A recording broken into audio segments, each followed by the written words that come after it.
আসসালামু আলাইকুম। আজকে আপনাদের সাথে শেয়ার করব ছাদে কিংবা বারান্দায় টবে আমরা যে বরবটি চাষ করি এই বরবটি গাছের পরিচর্যা আমরা কিভাবে করব। আমার আগের একটা ভিডিওতে আমি অলরেডি আপনাদের বলেছি যে কী ধরনের মাটি সার প্রস্তুত করে আপনাকে বরবটির চারা বা বীজ লাগাতে হবে এবং কী ধরনের টব নির্বাচন করতে হবে এই বিষয়গুলো নিয়ে আমি আলোচনা করে ফেলেছি। আজ মূলত আমি সার, পোকামাকড়, পানি, তারপর রোদ এই বিষয়গুলো নিয়ে আলোচনা করব। তবে মূল ভিডিওতে ঢোকার আগে একটা জিনিস আমি বলতে চাই, বরবটি গাছ বা বরবটির বীজ বা বরবটির চারা যখন আপনার ছাদে কিংবা বারান্দার টবে আপনারা রোপণ করবেন, একটা জিনিস অবশ্যই খেয়াল রাখবেন, আপনাকে অবশ্যই ভালো জাতের বীজ বা ভালো জাতের চারা কিন্তু নির্বাচন করতে হবে। বাংলাদেশে বা ভারতে খাটো জাতের কিন্তু এক ধরনের বরবটি হয়, যেটার জাতটাই খাটো থাকে। তো যাদের আসলে মাটি খুব কম থাকে বা সেভাবে মাচা দিয়ে বা বারান্দার গ্রিলে বড় করার উপায় নাই, তারা কিন্তু ওই ধরনের জাত নির্বাচন করতে পারেন। ভালো জাতের বীজ বা চারা না হলে কিন্তু আপনি যতই যত্ন করেন না কেন, আপনি কিন্তু আশানুরূপ ফল পাবেন না আপনার টবের গাছ থেকে। আচ্ছা, প্রথমে আমি বলবো সারের বিষয়ে। সার বলতে আমাদের রয়েছে হার্ড সার এবং লিকুইড সার। হার্ড সার বলতে আপনারা গোবরের সার কিংবা পাতা পচা সার কিংবা ভার্মি কম্পোস্ট এই ধরনের সারগুলো ব্যবহার করবেন। তো এই হার্ড সার আপনারা দুইবার দিবেন। একবার যখন মাটি প্রস্তুত করছেন তখন হার্ড সার ব্যবহার করবেন, অর্থাৎ হার্ড সারটা দিয়ে মাটিটা প্রস্তুত করে দেন গাছটাকে রোপণ করবেন। আর দ্বিতীয় পর্যায়ে গাছটা যখন 2-3 ফুট বড় হয়ে যাবে তখন আপনার যেই টবটা আছে বা ঝুড়ি নিয়েছেন বা বস্তা নিয়েছেন, যেটাতেই করছেন না কেন, তখন মাটিটা একটু খুঁচিয়ে তারপরে টবের চারপাশে অর্থাৎ টবের কিনারা ঘেঁষে কিছুটা গোবর সার কিংবা ভার্মিকম্পোস্ট কিংবা পাতা পচা সার দিয়ে দিবেন। আর লিকুইড সারটা কিন্তু আপনার গাছটা যখন মাটির সাথে অ্যাডজাস্ট হয়ে যাবে, অর্থাৎ 20 থেকে 25 দিন পর, অথবা আপনার গাছটা যখন 1.5 থেকে 2 ফুট হয়ে যাচ্ছে তারপর থেকে কিন্তু আপনারা লিকুইড সার ব্যবহার করতে পারবেন। লিকুইড সার বলতে আপনারা কলার খোসার তরল সার এবং সবজি খোসার তরল সার কিংবা পেঁয়াজের খোসার তরল সার এই ধরনের সারগুলো আপনারা ব্যবহার করবেন। এই সারগুলো মাসে 2বার অথবা প্রতি 15 দিন অন্তর অন্তর ব্যবহার করবেন।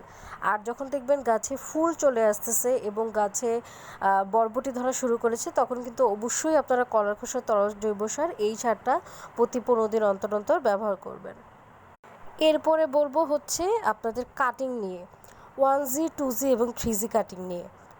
যদি আপনারা খাটো জাতের বরবটি চাষ না করেন, নর্মাল বরবটি চাষ করেন, অর্থাৎ যেগুলো বায় মাচাতে যদি আপনারা বেঁধে দেন তাহলে বায়, এই ধরনের গাছগুলোতে কিন্তু আপনাকে অতি অবশ্যই 1G 2G 3G কাটিং করতে হবে যদি আপনারা টবে গাছ লাগান। টবে গাছ লাগালে এই 1G 2G 3G কাটিংয়ের বিকল্প নেই। আপনারা অলরেডি জানেন এই কাটিংগুলো কীভাবে করতে হয়। যখন গাছটা 1 ফুট পরিমাণে হয়ে যাবে তখন কিন্তু গাছের অল্প একটু করে মাথাটা ভেঙে দিতে হবে, এটাকে 1G কাটিং বলা হয়। এইভাবে করে যখন আবার নতুন করে ডালপালা আসবে তখন আবার সেখানে কাটিং করে দিতে হবে। এইভাবে যদি 1G 2G 3G কাটিং করেন তাহলে কিন্তু ভালোভাবে গাছটা আপনার অনেক বেশি ডালপালা এসে গাছটা ছড়াবে, এতে কিন্তু ফসলও ভালো হবে, অর্থাৎ বরবটির পরিমাণও বেশি পাবেন। আর গাছে কিন্তু অবশ্যই যারা খাটো জাতের বরবটি চাষ করছেন না, নর্মাল বরবটি চাষ করছেন, আপনাকে কিন্তু অবশ্যই মাচার ব্যবস্থা করে দিতে হবে। কারণ যেই গাছগুলো এরকম লতানো হয় অর্থাৎ বেয়ে বেয়ে ওঠে, এই গাছগুলোকে যদি আপনি মাচার ব্যবস্থা না করে দেন তাহলে কিন্তু এইটি আপনারা আশানুরূপ ফল পাবেন না। কারণ এই গাছগুলো না যদি ছড়াতে পারে লতানো গাছগুলো, তাহলে কিন্তু এগুলো বড় হবে না। তো ছাদে কিভাবে খুব সহজে আপনারা মাচা তৈরি করতে পারবেন এগুলো নিয়েও কিন্তু আমার চ্যানেলে ভিডিও আছে, প্রয়োজনে কিন্তু দেখে নিতে পারেন।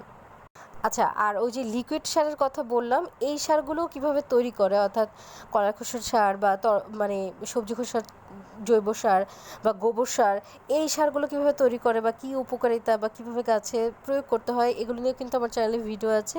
ওই ভিডিওগুলো দেখতে চাইলে আমার চ্যানেলে যাবেন, চ্যানেল থেকে প্লেলিস্টে যাবেন, প্লেলিস্টে গেলে কিন্তু জৈব সার নামে প্লেলিস্ট আছে, ওইখানে কিন্তু আমার জৈব সার রিলেটেড সমস্ত ভিডিও পেয়ে যাবেন। আচ্ছা, এইবার বলবো হচ্ছে রোদ নিয়ে। দেখুন, আপনার বারান্দা হোক কিংবা ছাদে হোক, যেই জায়গায় প্রপারলি রোদ আসে, ফুল সানলাইট আসে, এই জায়গায় কিন্তু আপনাকে বরবটি গাছ লাগাতে হবে। অনেকে বলে যে আমার বারান্দায় বা বাসায় রোদ তেমন আসে না। দেখুন, রোদের উপরে কিন্তু অনেকাংশেই নির্ভর করে আপনার ফলন কেমন হবে। রোদ যদি কম হয় তাহলে কিন্তু ফলন আশানুরূপ ফল পাবেন না। তাই যেখানে ফুল সানলাইট আছে সেই জায়গায় কিন্তু আপনাকে বরবটি গাছ লাগাতে হবে। আর পানি দেওয়ার ক্ষেত্রে বলবো, বরবটি গাছে পানি দেওয়ার ক্ষেত্রে খুব বেশি পানি কিংবা একেবারেই পানি না দেওয়া, এগুলো কিন্তু করা যাবে না। মাটিটা সব সময় ময়শ্চার রাখবেন। তো বরবটি গাছ মূলত এটা যেহেতু গরমের গাছ, তাই খেয়াল রাখবেন যে মাটিটা যেন খটখটে না হয়ে যায়। এতে করে কিন্তু মাটি খটখটে হয়ে গেলে কিন্তু গাছ থেকে ফুল ঝরে যায়, গাছে ফলটা থাকতে পারে না, মানে ফলও ঝরে যায়। তাই মাটি কিন্তু কখনোই খটখটে রাখা যাবে না, আবার একেবারে পানি দিয়ে ভাসিয়েও যাওয়া যাবে না। মাটি সবসময় ময়শ্চার রাখতে হবে। আর বরবটি গাছ কিন্তু 12 মাসে বরবটির বীজও পাওয়া যায়। আমরা যারা ছাদে বা টবে গাছ লাগাই, আমরা কিন্তু এই বীজটা চুজ করতে পারি, 12 মাসি যেই বরবটি। সেই ক্ষেত্রে কিন্তু আপনাকে আবহাওয়াটা বুঝতে হবে বা হচ্ছে সিজনটা বুঝতে হবে। এক এক সিজনে কিন্তু এক এক রকমভাবে বা হচ্ছে এক এক পরিমাণে হচ্ছে পানি দিতে হয়। যেমন শীতকালে আপনি যতখানি পানি দেবেন, গরমকালে নিশ্চয়ই এভাবে দেবেন না, বা বর্ষাকালে নিশ্চয়ই এভাবে দেবেন না। এই বিষয়টা কিন্তু মাথায় রাখতে হবে।